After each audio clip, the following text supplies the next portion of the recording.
네, 사도신경 강해 오늘 이제 거의 마지막이라고 할 수 있겠네요. 몸이 다시 사는 것과 영원히 사는 것을 믿사옵나이다.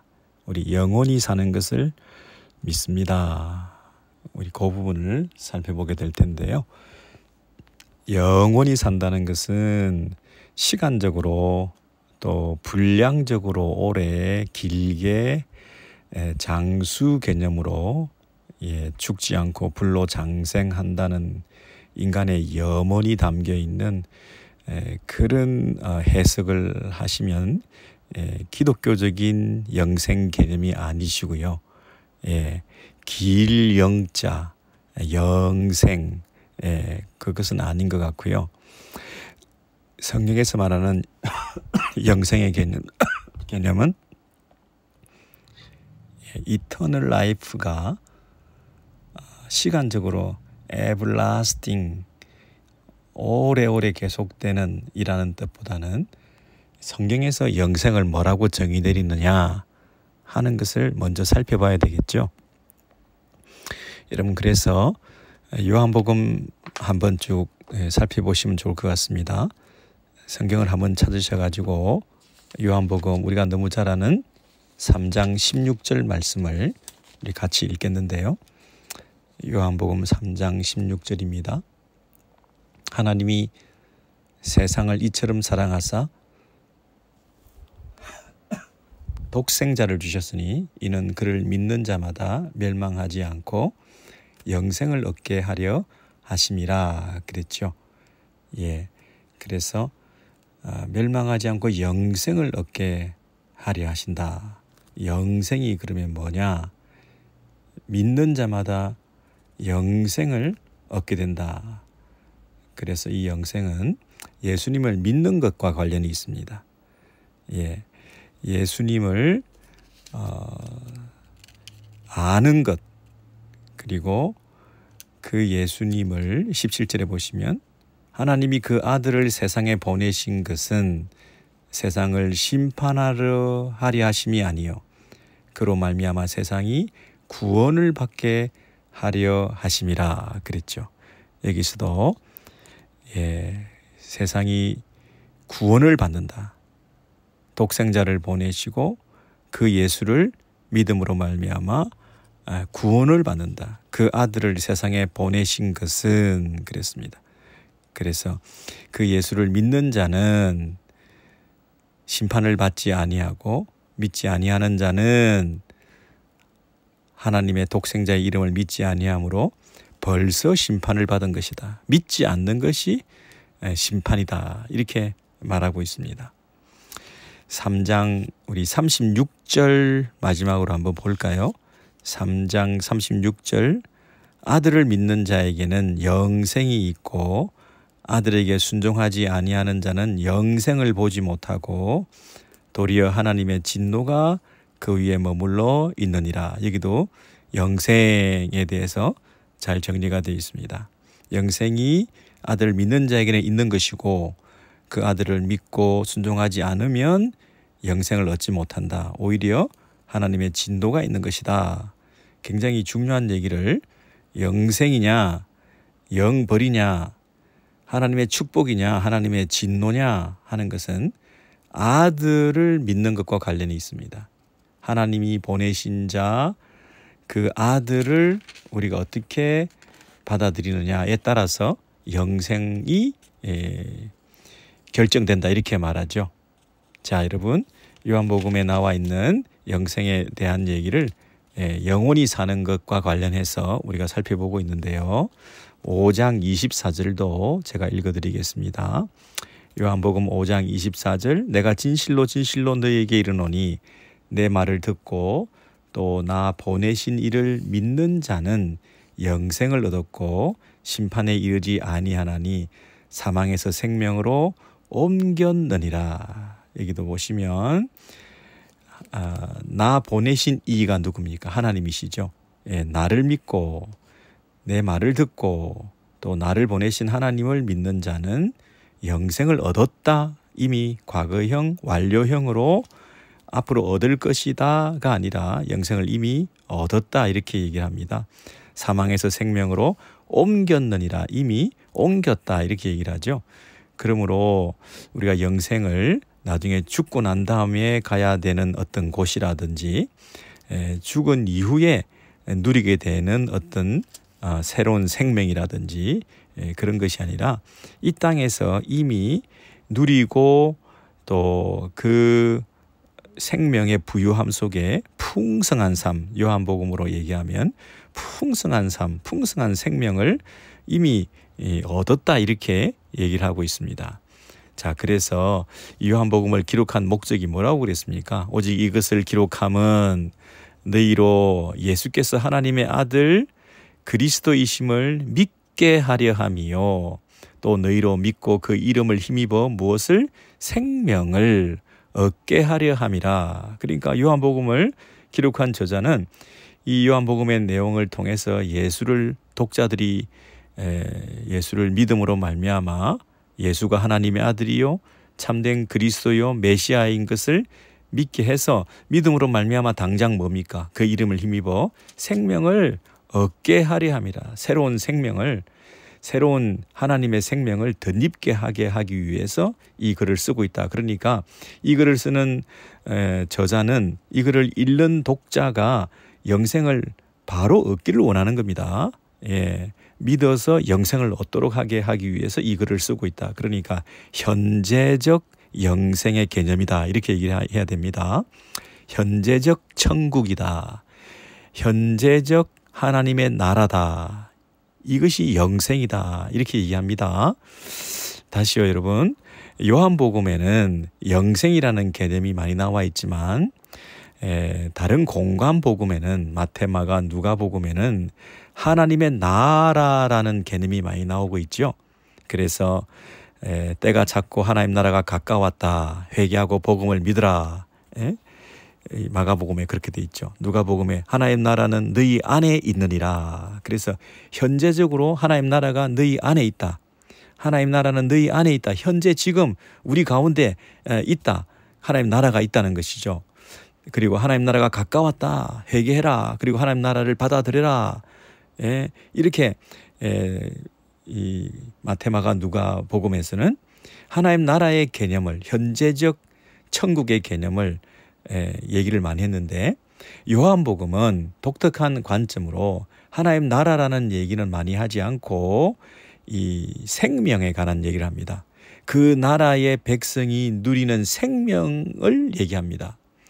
그 나라, 하나님 나라의 백성의 삶이 어떠해야 되는가, 하나님 나라의 백성의 삶이 어떤 상태인가, 그것이 영생이다. 그리고 예수를 믿음으로 말미암아 예수를 보내신 자 하나님과의 관계를 회복하는 하나님의 생명을, 하나님과 밀접한 관계를 통해서 하나님의 생명의 그 부유함을 우리가 얻게 되는 것. 그러니까 이 천국에 참 왕이신 그 하나님의 통치 아래에 들어가는 것. 그 왕이신 그 하나님이 다스리는 그 나라의 백성으로서 그 하나님과 관계가 회복된 상태에서 누리는 그 샬롬의 상태, 그 풍성한 부요함의 상태, 유일하신 참 하나님과 그의 보내신 자 예수 그리스도를 아는 것이다.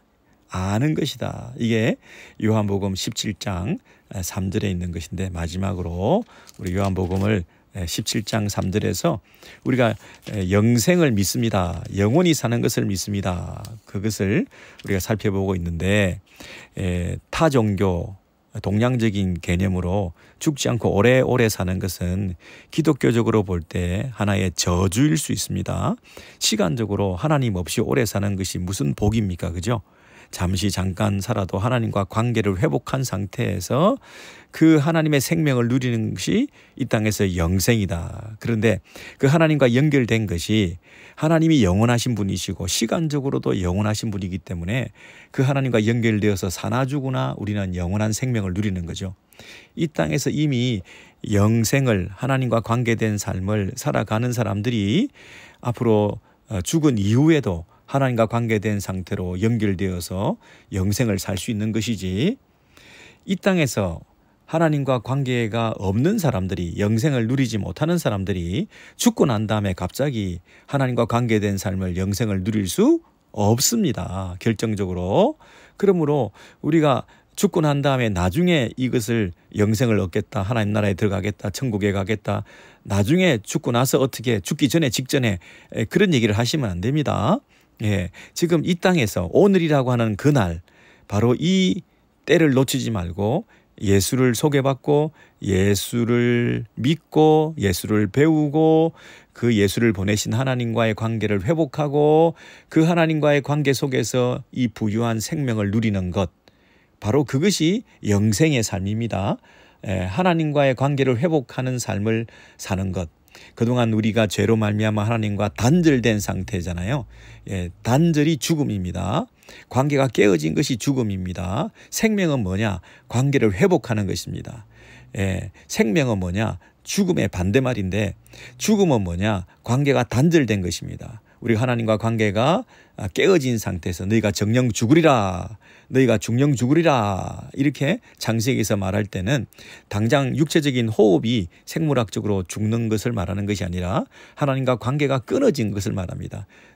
정령 죽으리라, 나하고 관계가 불화하게 됐다는 것입니다.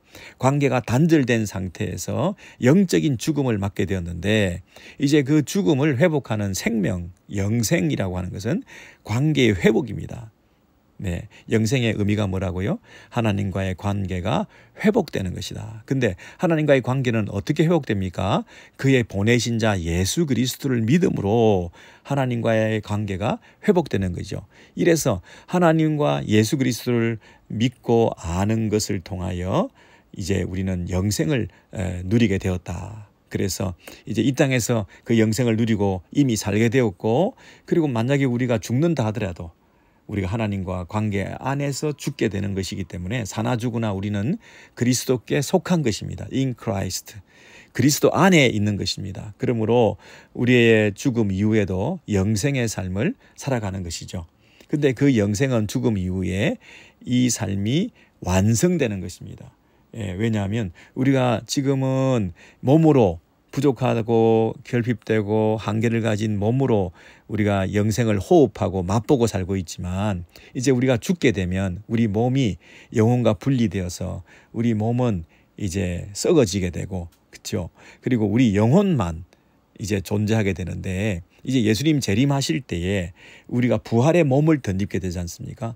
부활의 몸을 덧입고 우리의 영혼과 육체가 하나가 되어서 신비한 부활의 몸을 덧입고 이제 완전한 영생의 단계로, 하나님과 깊은 영적 교제 상태로 완성된 하나님과의 관계를 온전히 회복하는, 얼굴과 얼굴을 맞대면서 우리가 하나님처럼 되고, 우리가 하나님 앞에서 부끄럽지 않은, 그리고 그 하나님이 우리를 두 팔 벌려 맞아주시는 그런 진정한 하나됨을 우리가 누리게 되는 것이 영생의 완성이죠.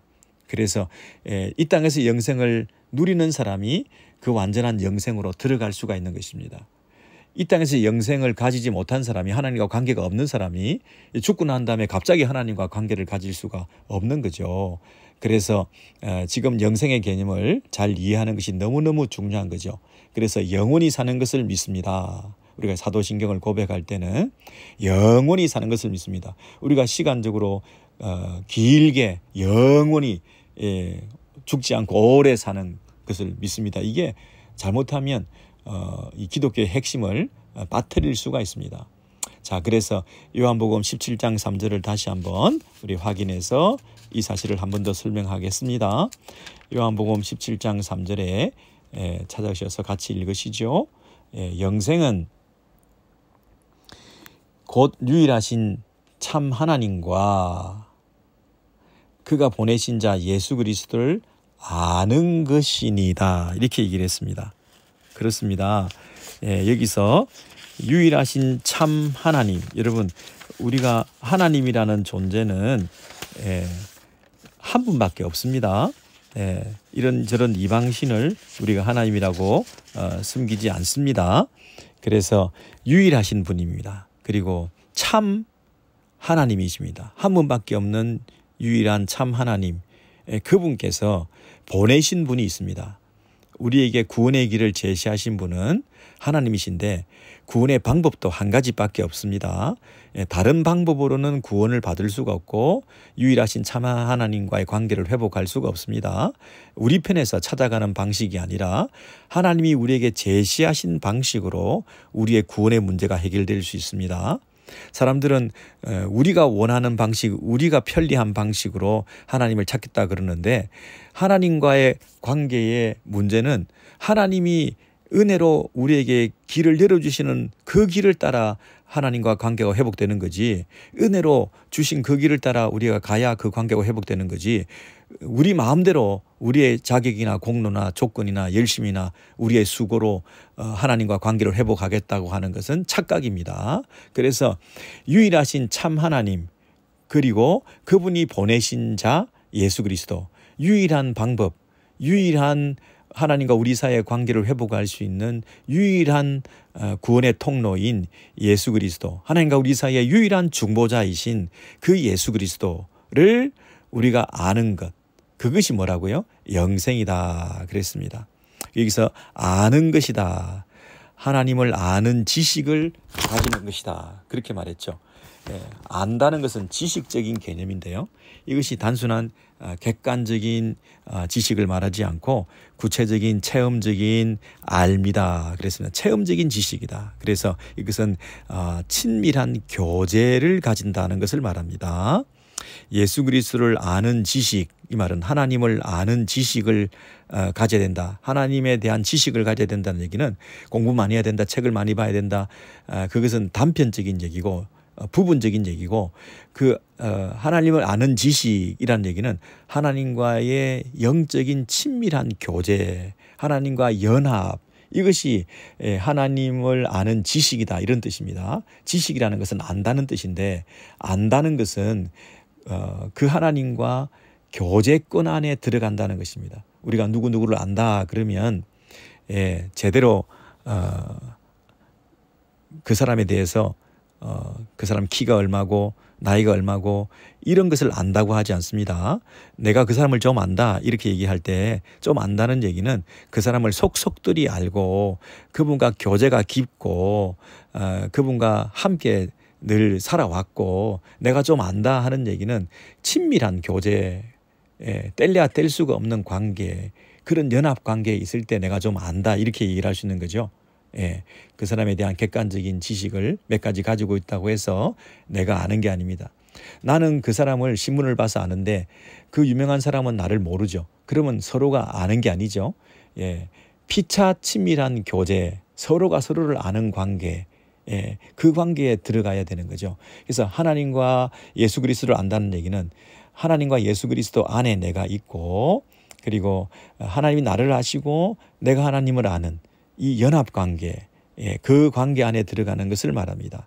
그래서 하나님을 아는 지식, 그게 뭡니까? 영생이다. 영생이 뭐라고요?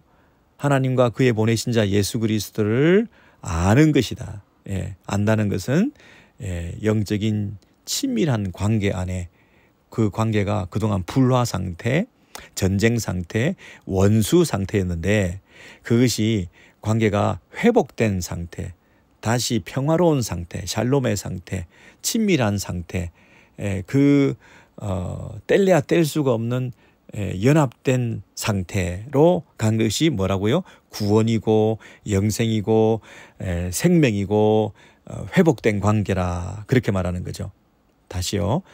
창세 이래로 하나님과 우리 사이에는 불화 관계, 원수 관계, 적대적 관계, 깨어진 관계였는데 그것이 뭐라고요? 정령 죽으리라, 죽음의 상태라는 것이죠.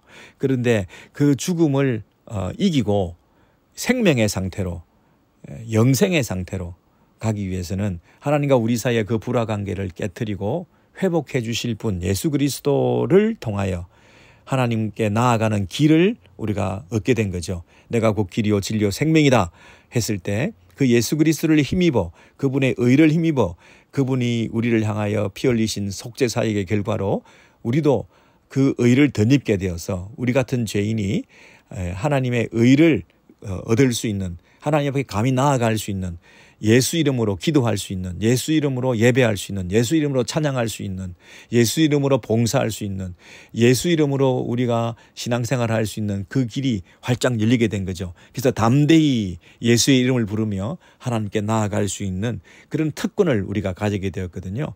그것이 하나님과 친밀한 교제가 회복되었다. 하나님을 아는 지식에 부요하게 되었다. 이렇게 말하는 것이죠. 이게 뭐라고요? 이제 우리가 영생을 얻게 되었다. 이렇게 말합니다. 우리가 하나님 나라의 백성이 되었다. 하나님 나라가 이 나라의 이 세상 나라 가운데 하늘의 나라가 들어왔다는 거죠. 예. 그래서 앞으로 그 나라가 미래에 있을 나라인데 그 나라가 나중에 그 미래에 우리가 가는 것이 아니라 그 나라가 이미 들어왔다는 겁니다. 그 나라가 이미 이 땅에 개입했다는 겁니다. 그 하나님의 생명이 이 땅에 이미 우리의 안에 들어오셔서 그 영생을 우리가 누리고 있다는 겁니다. 이게 굉장히 획기적인 기독교의 가르침입니다. 내세관이, 우리의 내세관은 현재적 천국을 가리키고 그리고 미래적 천국을 또한 남겨놓고 있습니다. 그래서 이미 임했다, 그러나 아직 완성되지 않았다.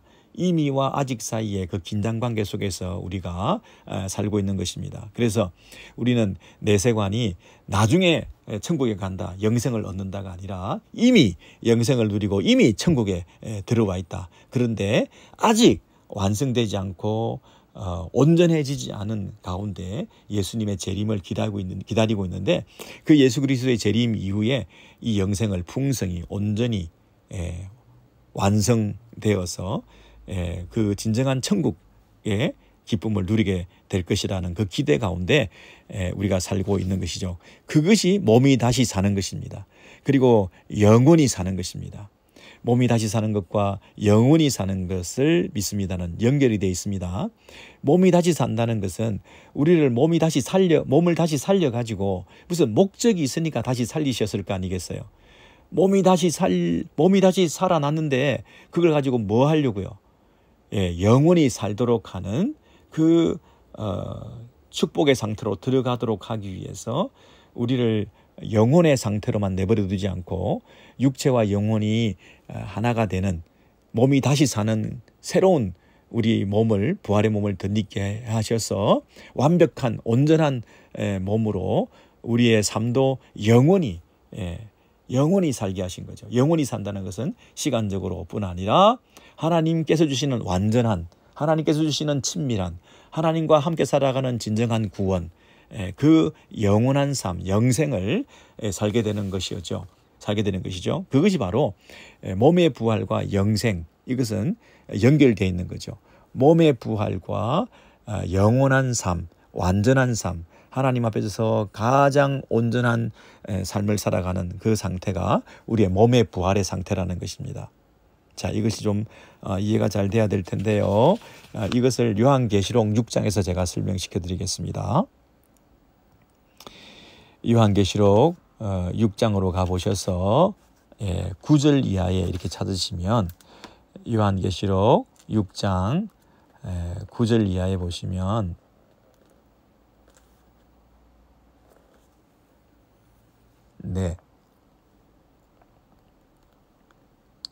제가 읽어드릴게요.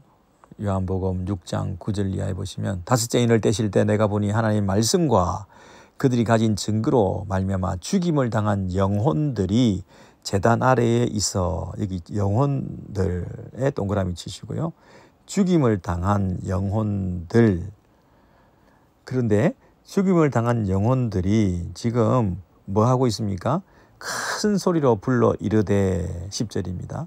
거룩하고 참되신 대주제여, 땅에 거하는 자들을 심판하여 우리 피를 갚아주지 아니하시기를 어느 때까지 하시려 하나이까, 그랬습니다. 지금 죽임을 당한 영혼들, 그 죽임은 왜 당했습니까? 하나님 말씀 때문에, 그리고 그들이 가진 증거로 말미암아, 그들이 예수 믿는 것 때문에 하나님 앞에 신실하고 경건한 성도들이 이미 죽임을 당했습니다. 근데 그 죽임을 당한 그들은 지금 몸에서 분리된 영혼들만 기다리고 있죠. 그런데 그 영혼들이 뭐라고 부르짖냐면 빨리 좀 온전한 회복을 달라. 어느 때까지 완전한 신혼의 날을, 회복의 날을, 완전한 구원의 날을, 완전한 최종적인 승리의 날을 이렇게 유보시킨 상태에서 아직 이것이 기다려지기만 해야 되는 거냐. 대주제여 땅에 거하는 자들을 심판하여 우리 피를 갚아주지 아니하시기를 어느 때까지 하시려 하나이까. 빨리 심판하시라. 빨리 의로운 통치를 완성하시라. 빨리 억울한 죽음에 대해서 보상해달라. 빨리 예수님 오셔서 세상을 새롭게 해주실 그날을 기다리고 있는데 뭐라고 얘기를 하냐면 11절에 각각 그들에게 흰 두루마기를 주시며 그 의의 증거를 주신 거죠. 그 순교자, 믿음을 지켰던 신실한 성도들, 모든 성도들이 예수 안에서 가지게 되는 흰 두루마기죠. 우리는 죄인들이지만 우리는 다 흰 두루마기를 입었다는 얘기는 다 의롭게 됐다는 얘기죠. 그래서 그 의롭게 된 자들이 여전히 뭐라고 하냐면 너희들은 아직 잠시 동안 쉬되 그랬습니다. 그리고 그 영혼의 상태에서 잠시 쉬고 그들의 동무 종들과 형제들도 자기처럼 죽임을 당하여 그 수가 차기까지 하라 그랬습니다. 그러니까 또 다른 형제들과 또 다른 믿음의 성도들이 이렇게 죽는 날까지, 고난을 당하는 날까지 모든 하나님의 일이 그 때가 찰 때까지 그 시간은 하나님께 달린 것이고, 그래서 그때까지 기다리고 있다가 여기 보니까 잠시 동안 쉬되 그랬습니다. 그런데 그 쉼의 상태를 종식시키는 예수님의 재림으로 말미암아 이제 그 영혼들이 죽임을 당한 상태에서 부르짖고 있는 그 영혼들이 이제 어떻게 됩니까? 살아있는 자들, 신자들이 죽임을 당하는 그 일들까지 산자나 죽은 자나 다 예수를 믿음으로 말미암아 이미 죽은 자, 이미 예수 안에서 죽은 자들의 그 영혼들, 그리고 지금 현재는 살아있지만 마지막까지 그 살아있는 자들이 믿음을 끝까지 지킬 때에 그들을 또 마지막으로 살리셔서 그 수가 찰 때까지, 하나님의 때가 올 때까지 그 일들을 하나님께서 기다리시다가 이제 잠시 동안 쉬되 어떻게 됩니까? 모두가 죽은 자나 현재 살아있다가 이 죽음을 당한 모두가 다 어떻게 됩니까? 모두가 다 영생과 구원과 몸의 부활을 얻게 되는, 그래서 영혼들이 소리 지르고 있는 차원이 아니라 이제 몸의 부활과 구속의 그 영원한 하나님의 나라에 우리가 들어가게 되었다 하는 것을 요한계시록 6장 9절에서 우리가 쭉 설명하고 있는 거죠. 그렇습니다. 영혼들과 우리의 몸이 더 이상 분리되지 않은 상태에서 영원한 부활의 몸으로 우리가 회복될 것에 대해서 지금 얘기를 하고 있습니다. 그것이 뭐라고요? 예수 그리스도의 재림, 그리고 성도들의 죽은 자나 산 자나 다 몸으로 부활하는 것, 그리고 플러스 영생, 영원히 산다. 예수의 재림, 몸의 부활, 그리고 영원히 사는 영생, 이것이 다 연결되어 있는 우리 성도들의 궁극적인 소망이 되시겠습니다. 그렇죠? 여러분, 이 천국에 대해서, 영생에 대해서, 하나님 나라에 대해서 우리가 기다리고 있다 하는 구절들이 많이 있는데 좀 확인을 좀 더 하기 위해서 우리 로마서를 가서 읽어드리겠습니다. 로마서 8장, 우리 잘 아는 성경 구절이지만 로마서 8장 너무 귀중한 말씀이 여기 담겨 있습니다. 로마서 8장 19절입니다. 8장 19절. 피조물이 고대하는 바는 하나님의 아들들이 나타나는 것이니 그랬습니다. 여러분, 온 피조 세계가 단식하고 기다리고 있습니다. 뭘 기다리고 있습니까? 하나님의 아들들이 나타나는 것입니다. 하나님의 아들들은 누굽니까? 우리 성도들, 예수님의 재림 때에 이 하나님의 자녀들이 죄를 지은 그 자녀들이 먼저 회복되어야 이제 모든 피조 세계까지 그 오염되고 타락하고 왜곡된 것들이 펼쳐지고 온전케 되고 이 죄로 물들어 있는 온 피조 세계가 다시 거룩하게 회복되는 그날을 피조 세계가 다 기다리고 있다는 거죠. 20절입니다. 피조물이 허무한데 굴복하는 것은 자기 뜻이 아니요 오직 굴복하게 하시는 이로 말미암음이니라.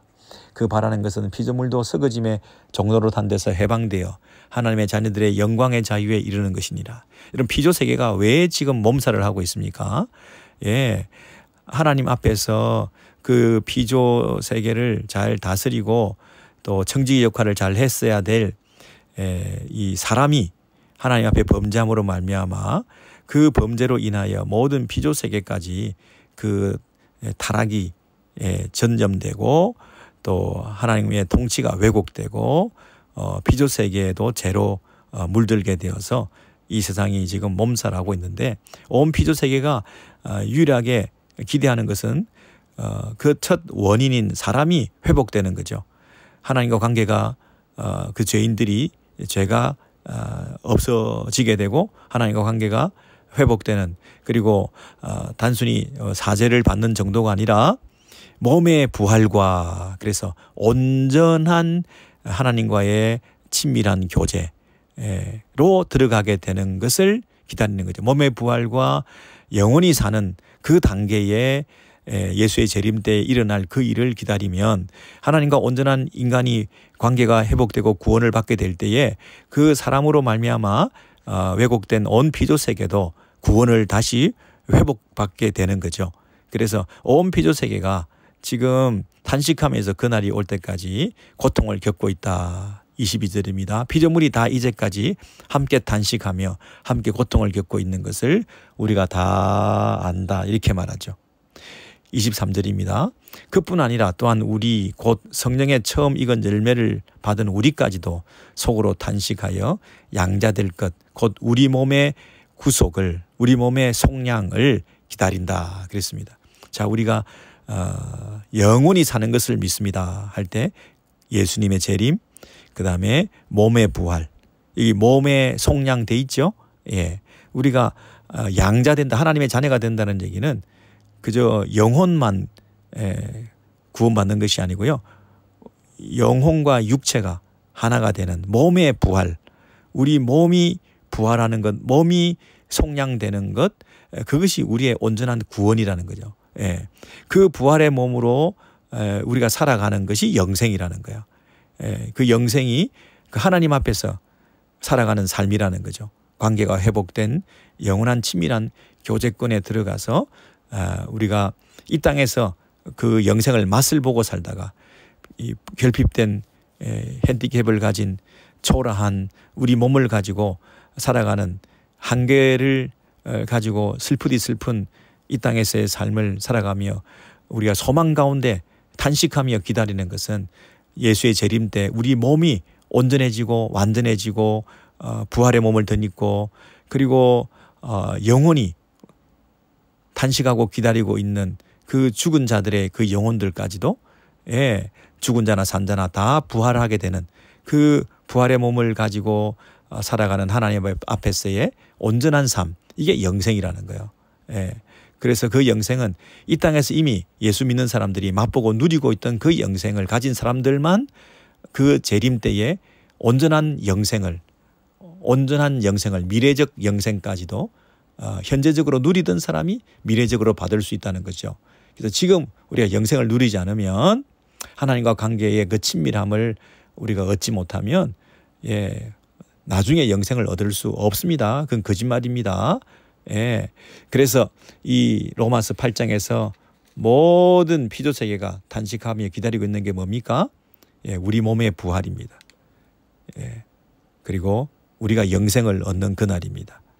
그랬을 때 온 피조 세계가 진정한 의미에서 구원을 얻게 되고 그 구원은 우주적 구원이다. 온 피조 세계가 회복되는 창조 질서가 회복되는 그 구원을 받게 되는 것이죠.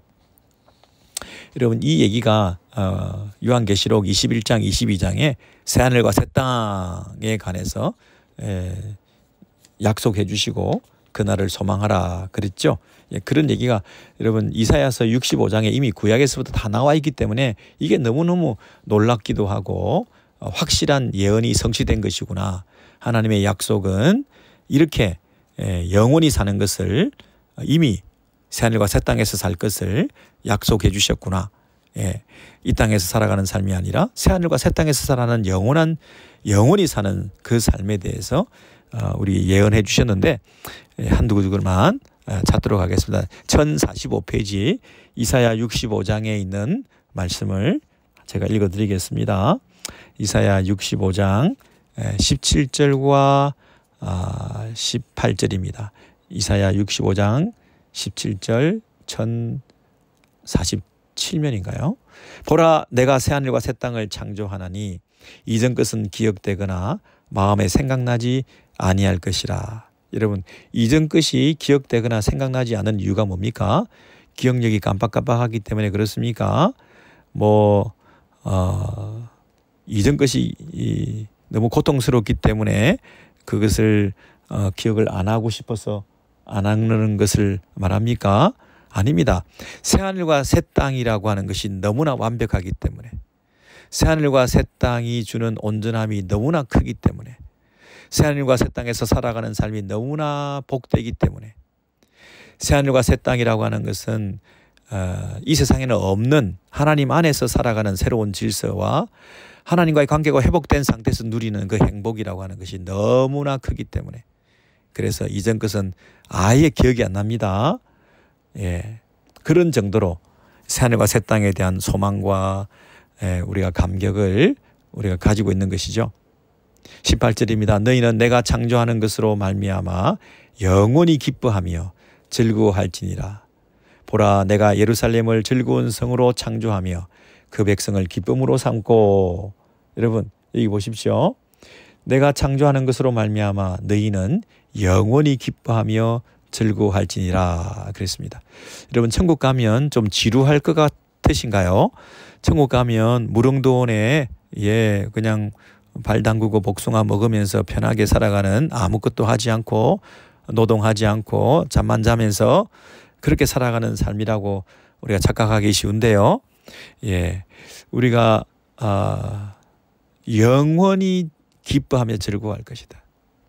이 기쁨은 하나님이 주시는 기쁨이고 하나님과의 친밀한 교제를 통해서 누리는 즐거움이고 세상에서는 얻을 수 없는 희열이고 뭐라고 설명할 수 없는 그 감격이고 기쁨이고 찬양이고 예배고 노래고 하나님을 알아가는 그 지식의 부요함이고 생명력 넘치는 그 삶의 지속적인 아름다움이고 뭐라고 설명할 수 없는 그 기쁨, 영원히 기뻐하는 영생은 뭐라고요? 영원히 오래 사는 것이 아니고요. 영원히 기뻐하는 거예요. 영원히 기뻐하는 것은 누구 때문인가요? 하나님과의 관계의 친밀한 회복 때문이다. 이렇게 말씀드리죠. 여러분 누군가와 관계가 깨어졌다가 관계가 다시 회복되었을 때 그 대상이 누구냐에 따라서 얼마나 기쁘고 얼마나 감사하고 얼마나 같이 있고 싶고 얼마나 행복하고 얼마나 또 보고 싶고 그런 관계이겠습니까? 우리 죄인들이 하나님을 두려워하다 보니까 하나님과 같이 있는 것이 부담스러울지 모르겠는데요. 예수 그리스도 그분으로 말미암아 그 관계를 온전히 회복해 놓으셨기 때문에 하나님과 그 보내신 자 예수 그리스도를 하나님과 예수 그리스도를 아는 것이 영생이다. 그래서 그 친밀한 교제 속에 이해할 수 없는 그 사랑 안에 우리가 들어가게 되는 거죠. 그런 소망이 있으신가요? 이 이사야서를 기왕 찾은 김에 그 천국에 대해서 묘사하고 있는 이사야 11장을 한번 읽으시고 이제 말씀 마무리하도록 그렇게 하겠습니다. 이사야 11장에 잘 아시는 성경 구절이죠. 981면 이사야 11장 6절부터 제가 읽어드리겠습니다. 그때에 이리가 어린 양과 함께 살며 표범이 어린 염소와 함께 누우며. 여러분 아까 온 피조세계가 몸살을 하고 왜곡되고 깨어져 있고 진통을 하고 고통 가운데 신음하고 온 피조세계가 자연 질서가 깨어져 있고 엉망이고 그랬는데요. 그 온 피조 세계가 기다리는 그 회복의 날, 그때는 무슨 일이 있게 되느냐 하면 샬롬의 평화의 나라가 도래하게 된다는 거죠. 왜 평화냐? 전쟁이 없는 상태죠. 전쟁이 없다는 것은 하나님과 우리 사이의 관계가 회복되었다는 것입니다. 그래서 하나님과 우리 사이의 그 샬롬의 상태를 통해서 사람과 사람 사이에도 관계가 회복되었다는 것이고, 그 수직적인 수평적인 관계가 확장되어서 민족과 민족 간에, 이웃과 이웃 간에 모든 관계가, 그리고 사람과 인간과 자연 관계, 자연과 인간이 서로 괴롭히고 지진이 나고 화산이 폭발하고 해일이 나고 하는 그 모든 자연 이변과 이상, 기후 같은 것들이 어떻게 보면 하나의 그 죄의 결과로 지금 컨트롤되지 않은 그런 자연의 이상한 일들이 인간의 타락으로 말미암아 자연계에 미친 그 나쁜 영향들로 환경이 오염되고, 그래서 우리가 자초한 그런 고통을 우리가 지금 당하고 있는데요. 이 모든 것들이 회복되는 그 평화의 나라가 도래하는 것은 우리 죄인들이 몸의 속량, 몸의 부활, 우리의 영혼 상태에서 우리의 몸이 함께 다시 사는 것, 그리고 몸이 다시 사는 것과 영혼이 사는 것, 그것이 이 지고지순의 아름다운 평화의 이 극치를 우리가 누리게 되는 그 상태로 들어가게 된다는 거죠. 그것이 이제 상징적인 그림으로 이리가 어린 양과 함께 살며 포범이 어린 염소와 함께 누우며 송아지와 어린 사자와 살찐 짐승이 함께 있어 어린 아이가 그것을 끌고 다니고 암소와 곰이 함께 먹으며 그것들의 새끼가 함께 엎드리며 사자가 소처럼 풀을 먹을 것이며 젖먹는 아이가 독사의 구멍에서 장난을 하며 젖된 아이가 독사의 굴에 손을 넣을 것이라. 내 거룩한 산 모든 곳에서 해됨도 없고 사감도 없을 것이니 이는 물이 바다를 덮음같이 같이 읽겠습니다. 여호와를 아는 지식이 세상에 충만할 것임이니라. 여러분 밑줄 치시죠. 여호와를 아는 지식이 세상에 충만하다. 이게 무슨 뜻입니까? 아까 하나님과 그 보내신 자 예수 그리스도를 아는 것이 영생이다 그랬죠. 아는 것이 영생이다. 안다는 뜻이 뭐라고요? 친밀한 교제, 깨어진 관계가 회복되는 거, 적대적이고 원수된 관계가 평화를 얻게 되는 거, 그것이 뭐라고요? 영생이다. 우리가 죽음이 뭐라고요? 분리된 거다. 분리된 상태가 회복되는 것이 생명이다. 하나님과 관계가 회복된 것이 뭐라고요? 영생이다. 그래서 그 하나님과 관계가 회복되는 것은 하나님과 우리가 서로 아는 것이다. 내가 하나님을 알고 하나님이 나를 알고 하는 그 알매 상태, 그것이 우리로 하여금 진정한 구원, 영생, 지식, 그래서 여기서 여호와를 아는 지식이 세상에 충만하다는 얘기는 온 세상이 하나님과의 관계가 회복되었다는 얘기죠. 하나님과 친밀한 교제를 가지게 되었다는 것입니다. 여호와를 아는 지식이 세상에 충만하다는 얘기는 세상 온 천지에 이 피조 세계 가운데 이 샬롬의 상태가, 하나님의 구원의 상태가, 영생의 그 축복이 흘러 넘치게 되었다는 것입니다. 깨어진 관계가 회복되었다는 것입니다. 온 세상에 충만하다는 얘기는 온 세상에 깨어졌던 그 하나님의 그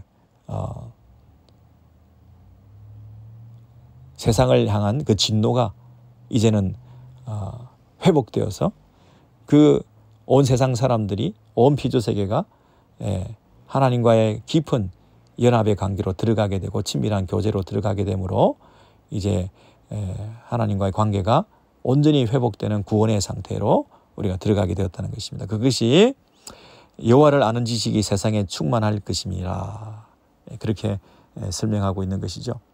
자, 이 요한복음 그 17장 3절에서 영생은 하나님과 그의 보내신 자 예수 그리스도를 아는 것, 그 안다는 것이 무슨 뜻인지, 영적인 친밀함을 말한다는 것 우리가 살펴보았습니다. 네, 그래서 그 마지막으로 요한복음 17장 한번 읽어보고 우리 마무리하겠습니다. 요한복음 17장, 우리 요한복음 공부를 많이 하셔야 되니까요. 많이 읽어주시면 큰 도움이 되겠습니다. 요한복음 17장, 네, 제가 쭉 읽어 나가겠습니다. 17장 1절부터. 예수께서 이 말씀을 하시고 눈을 들어 하늘을 우러러 이르시되 아버지여 때가 이르렀사오니 아들을 영화롭게 하사 아들로 아버지를 영화롭게 하게 하옵소서. 아버지께서 아들을 주신 모든 사람에게 뭘 주시려고? 영생을 주게 하시려고 만민을 다스리는 권세를 아들에게 주셨음이로소이다. 영생은 곧 유일하신 참 하나님과 그가 보내신 자 예수 그리스도를 아는 것이니이다. 아버지께서 내게 하라고 주신 일을 내가 이루어 아버지를 이 세상에서 영화롭게 하였사오니 아버지여 창세전에 내가 아버지와 함께 가졌던 영화로서 지금도 아버지와 함께 나를 영화롭게 하옵소서. 세상 중에서 내게 주신 사람들에게 내가 아버지의 이름을 나타내었나이다. 그들은 아버지의 것이었는데 내게 주셨으며 그들은 아버지의 말씀을 지켰나이다. 지금 그들은 아버지께서 내게 주신 것이 다 아버지께로부터 온 것인 줄 알았나이다. 여러분 보세요. 하나님과 그가 보내신 자 예수 그리스도를 아는 것이 영생이다. 그래서 이 세상 사람들은, 이 땅에 있는 우리 성도들은 하나님과 예수 그리스도의 그 관계를 잘 이해하고, 하나님이 계셨는데 그 하나님께서 원래 창세전부터 예수 그리스도와 함께 계셨는데 그 영광으로 지금도 함께 하시지만 그 예수 그리스도를 이 땅에 보내어 주셔서 우리를 위하여 그분이 걸어가셔야 되는 그 중보자의 길을 걷게 하셔서 내가 아버지께로부터 왔다는 것, 하나님께서 나를 보내셨다는 것, 그것을 그들이 알무를 통해서 나를 통하여 하나님께 나아가는, 나를 통하여 하나님의 그 영광에 동참하는 그 일을 그들도 믿고 알게, 누리게, 영생을 누리게 해달라고 하는 것이 예수님의 마지막 기도였습니다. 여러분 17장 좀 건너뛰어서 24절로 가보시죠. 24절, 17장 24절. 아버지여, 아버지여, 내게 주신 자도 나 있는 곳에 나와 함께 있어 아버지께서 창세전부터 나를 사랑하심으로 내게 주신 나의 영광을 그들로 보게 하시기를 원하옵나이다. 여러분, 내게 주신 자, 아버지께서 내게 주신 자, 이게 누굽니까? 우리들이죠. 제자들이죠. 예수 믿는 사람들이죠. 예수 믿는 사람들이죠. 근데 우리들도 나 있는 곳에, 예수 그리스도 있는 곳에 예수 그리스도와 함께 있어. 이게 천국입니다. 천국의 본질이 뭡니까? 예수님과 함께 있는 곳이 천국입니다.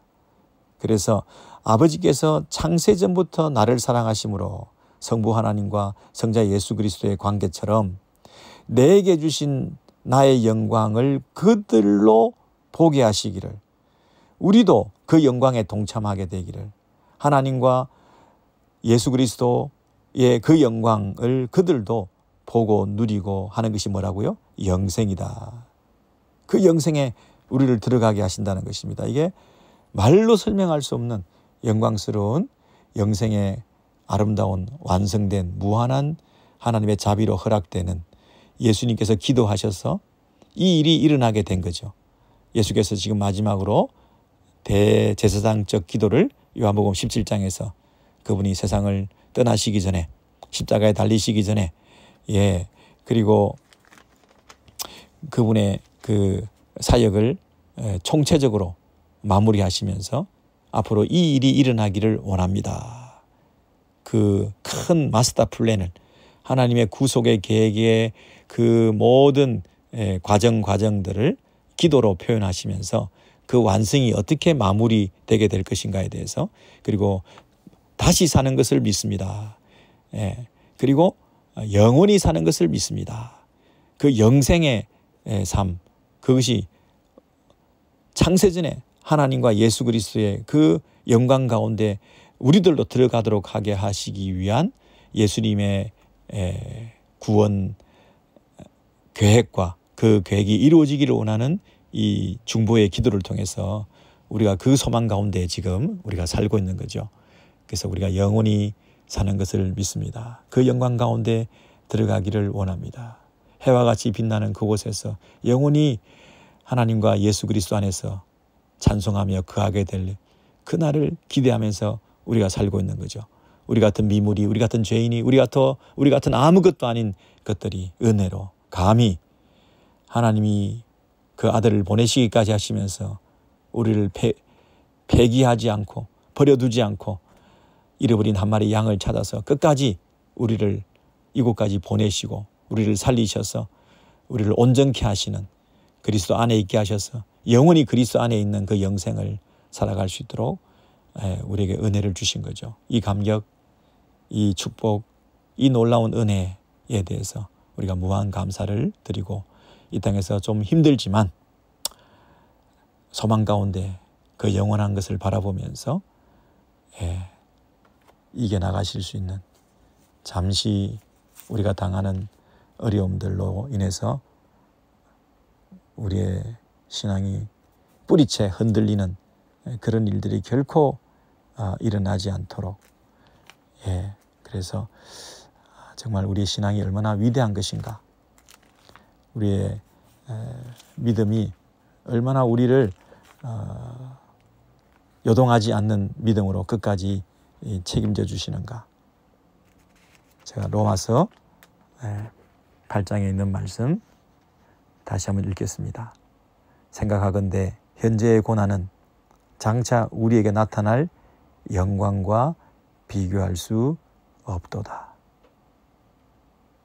좀 생각해 보시기 바랍니다. 생각하건대 아무 생각 없이 우리가 살지 마시고요. 묵상해 보십시오. 생각해 보십시오.